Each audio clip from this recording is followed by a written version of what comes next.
Hello everyone, in this video I'm going to be verifying this identity geometrically and using trigonometric substitution. First I'm going to verify it geometrically, and the way we're going to do that is by writing out the function. The function is the square root of r squared minus x squared, so we know that y is equal to square root of r squared minus x squared, and if we square both sides, then we can get y squared is equal to r squared minus x squared. Add x squared on both sides and we have y squared plus x squared is equal to r squared. Now obviously this makes a circle, but not a full circle. So it will have radius r, but the thing is it won't be a full circle, it will be a semicircle, because this is the original function, not y squared plus x squared is equal to r squared. Our original function is this, so this means that the y value is always greater or equal to 0. So that's why when we draw it out, it makes a semicircle. So what we're trying to verify is the integral from s to 0 of the square root of r squared minus x squared. And so let's just say that s is here. Here is x is equal to s. And I'll just make a line here. And it's asking for the area from s to 0. So we're gonna try to solve for the area here.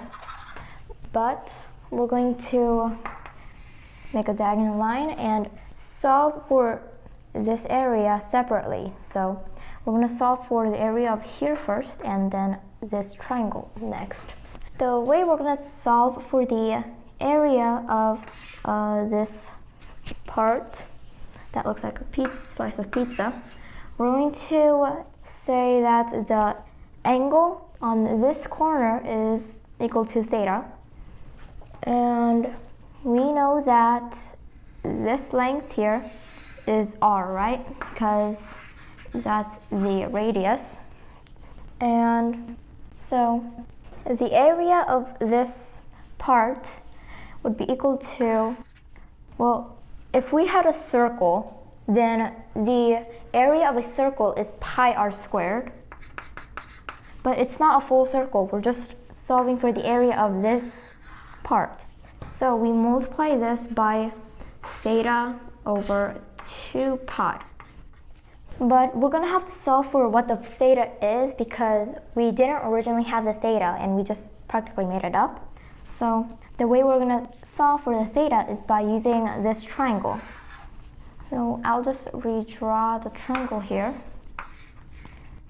That does not look like a triangle. So if here is theta, if this angle is theta, then this angle here would also be theta, right? So the angle here is theta. And like I said, this length is r. And the length here is s. And we can find the length of this side using Pythagorean Theorem, which we would get the square root of r squared minus s squared. Now, we know that sine theta is equal to the opposite over the hypotenuse.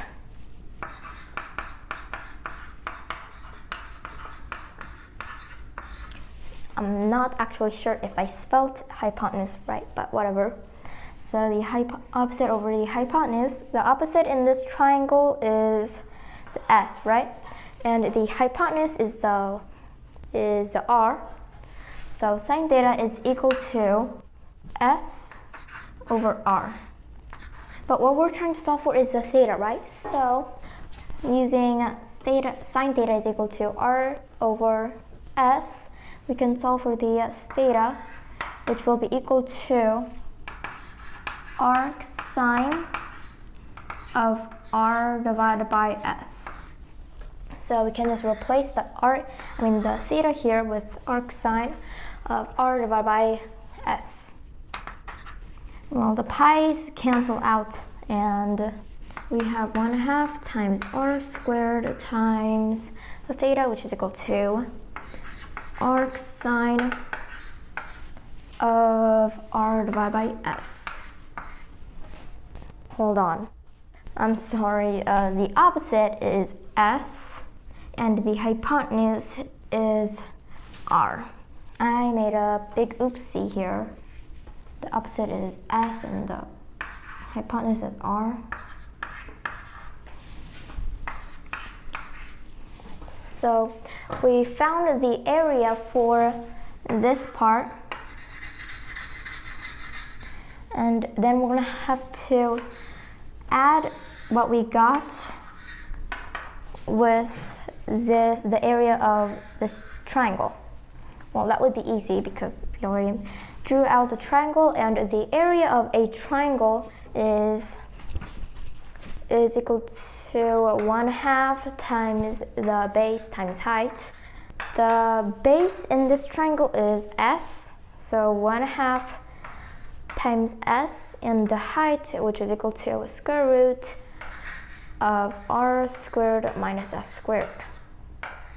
We found the area for this triangle here, so we can just add this with 1/2 times s times the square root of r squared minus s squared. So this, what we got here, is equivalent to the top. So we did just verify this identity geometrically. Now I'm going to verify the identity using a trigonometric substitution. First, I'm just going to write the integral from s to 0 of the square root of r squared minus x squared. And since we have the square root of r squared minus x squared, we would set x is equal to r times sine x, or theta. Doesn't really matter. But this way it won't be confusing as much. Dx would be equal to the derivative of r times sine theta, which is equal to r times cosine theta, d theta. So we're just going to replace the x with r times sine theta and the dx with r times cosine theta, d theta. So this is equal to the integral from s to 0 of the square root of r squared minus x squared, and x is equal to r times sine theta square this, and times that by dx, which is equal to r times cosine theta, d theta. And r sine theta squared, this is equal to r squared times sine squared theta. R squared minus r squared sine theta is actually a Pythagorean identity. So this is equal to r squared, so r squared minus r squared sine squared theta. This is equal to r squared cosine squared theta. But since we have the square root, we would just have r times cosine theta. So r times cosine theta times this, r cosine theta times d theta. So we have 2 of r times cosine theta, so we would have r squared times cosine squared theta, but the r is just a constant, so it can go in front of the integral.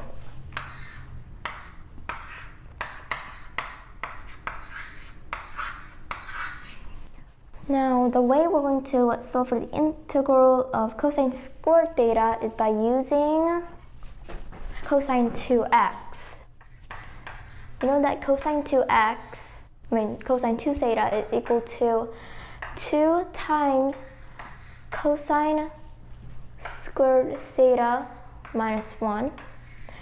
Solve for cosine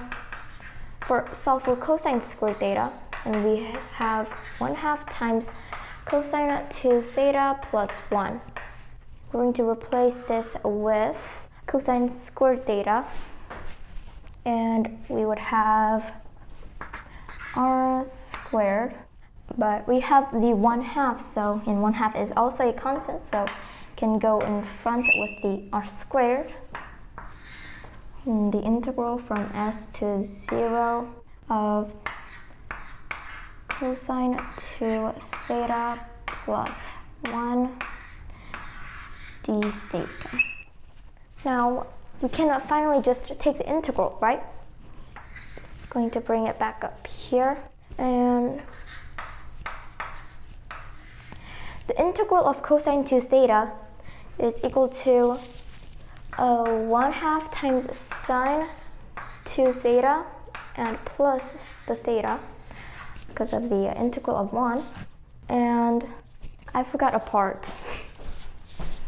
I forgot to do a part.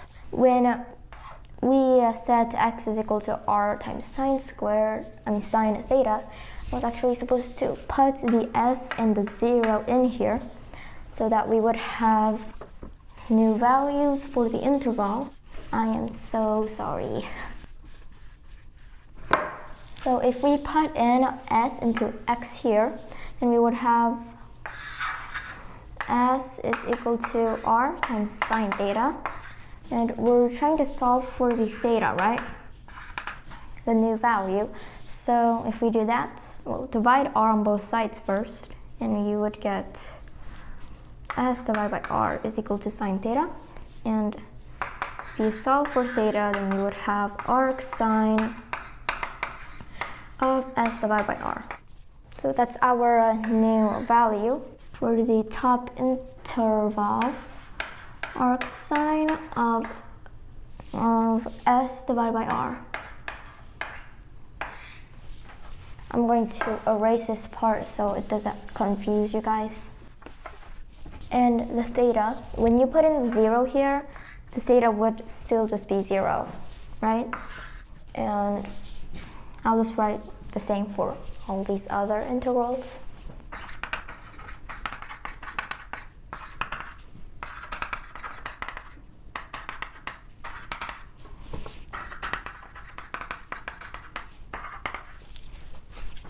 I finally did it, and the same goes for here. Theta is equal to arc sine of s divided by r, and here it's theta is equal to 0. But before we put in the thetas, we're going to have to change the sine to theta because, we can just put in the new intervals, but if we do that, that wouldn't match what we have here, right?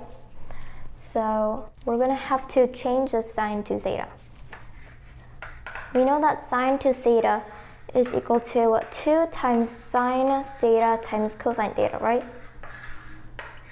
And if we just replace 2 sine theta times cosine theta with sine to theta here, well, the 1/2 in the 2 will cancel out, and we would just be left with r squared divided by 2 and sine theta times cosine theta plus theta from theta is equal to arc sine s divided by r, and theta is equal to 0. We can just put this in, but it still wouldn't match what we have on the top here, right? So we're going to use this to change this part a little bit. theta is equal to arc sine of 2 divided by r. Using this, we can find for the sine theta, which will be equal to s divided by r. And using this, we can make a triangle. If the theta is in this corner, then the s will be here and the r will be here, because sine theta is equal to opposite divided by hypotenuse. And the adjacent here would be square root of r squared minus s squared. I used the Pythagorean Theorem. And then we can replace the sine theta here with 2 divided by r. So sine theta is equal to, not 2 divided by r, s divided by r. And cosine theta, we can replace cosine theta with, cosine theta is equal to the adjacent divided by the hypotenuse, right? Well, this is the adjacent, so cosine theta would be equal to square root of r squared minus s squared divided by the hypotenuse, which is equal to r. So replace cosine theta with this, and I no longer have any room left.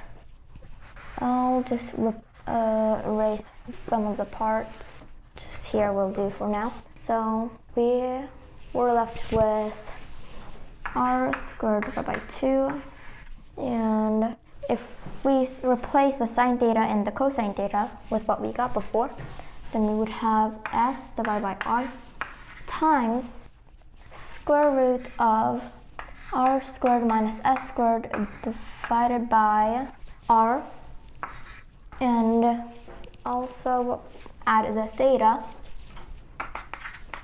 and also write the new intervals, which is theta is equal to arc sine of s divided by r, and theta is just 0 here. Now we can just put the thetas in, or our intervals in, but we don't have any theta here, right? We don't have any variables. Well, we do have s and r, but we don't have theta.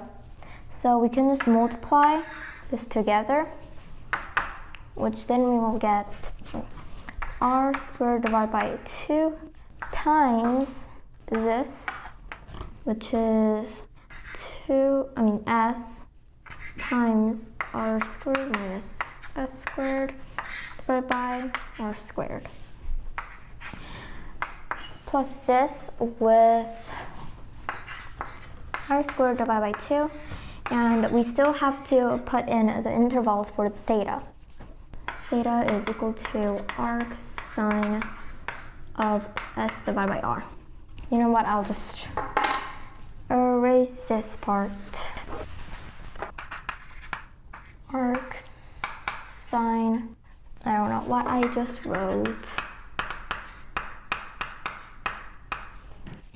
So if we simplify this a little bit more, r squared and r squared will cancel out, and we will just have 1/2 times s times the square root of r squared minus s squared. Add this with r squared divided by 2, and if we, theta is equal to 0. If we put in arc sine of s divided by r, then we would just have times arc sine of s divided by r. This part doesn't really matter, because even if we just put in the 0, it won't do anything. So this is what we got for the integral from s to r. This is what we got for the integral from s to 0 of the square root of r squared minus x squared dx. And we just verified this identity using trigonometric substitution. Thank you for watching, everyone. I hope you guys learned something from this video, and bye.